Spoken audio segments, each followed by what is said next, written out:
Pendant que le souverain sacrificateur interrogeait le Seigneur dans sa demeure, Pierre avait autrefois renié le Seigneur une fois, juste après. Le Seigneur et Pierre l'a encore renié 2 fois. Ce moment-tel, il était peut-être 1 heure du matin. Ou 2 heures. Le temps était assez froid. Pierre était toujours l'endroit initial où il se chauffait. Continuant se réchauffer Pierre du feu, là.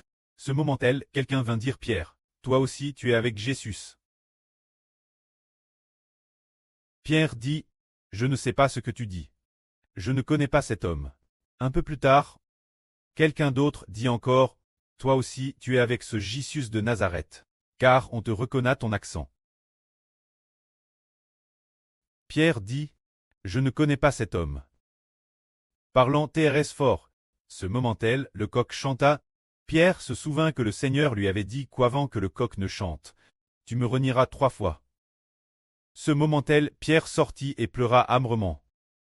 Regardons. C'est parce qu'avant que le Seigneur ne soit crucifié. Avant que le Seigneur ne nous rate par la rédemption, le disciple qui aimait le plus le Seigneur l'a pourtant renié 3 fois. Mais après que le Seigneur fut crucifié, peu importait la persécution ou l'affliction, il appartenait pour toujours au Seigneur, confessant pour toujours le nom du Seigneur. C'est ce qui nous fait comprendre qu'en réalité le Seigneur devait être crucifié, pour que nous puissions nous détourner et revenir vers le Seigneur, n'est-ce pas? Pierre a suivi le Seigneur pendant 3 ans et demi, et pourtant il acquit le Seigneur ainsi au moment de l'épreuve. Alors ceux qui ne connaissent pas le Seigneur, comment pourraient-ils revenir lui, moins que le Seigneur ne les ait digérés rachés? L'homme ne peut se libérer de l'entrave de Satan. Pierre a renié le Seigneur, parce que Satan avait entrave Pierre, Satan a entrave Pierre, parce que l'esprit de Pierre, avant que le Seigneur ne soit crucifié, appartenait encore au domaine de Satan.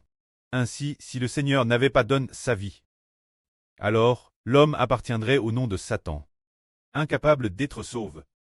Après que le Seigneur a donné sa vie, Dieu a alors consenti écrire les noms dans l'agneau, le livre de vie et les personnes sur le livre de vie, afin qu'ils puissent se détourner et revenir vers le Seigneur. C'est ainsi qu'après que Pierre a renié le Seigneur 3 fois, il est sorti pour pleurer amèrement, après que le Seigneur a été mis mort et est ressuscité le 3e jour. Quand le Seigneur est apparu Pierre, le cœur de Pierre est devenu ferme, il ne quitterait plus jamais le Seigneur, et depuis lors Pierre, puisque le Seigneur avait digéré raché Pierre, et qu'il était un roc solide.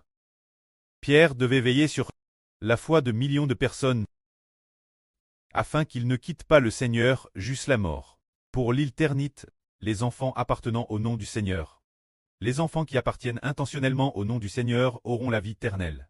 Car le Seigneur est le Seigneur qui donne la vie éternelle aux hommes. Il est aussi le Fils unique du Précleste.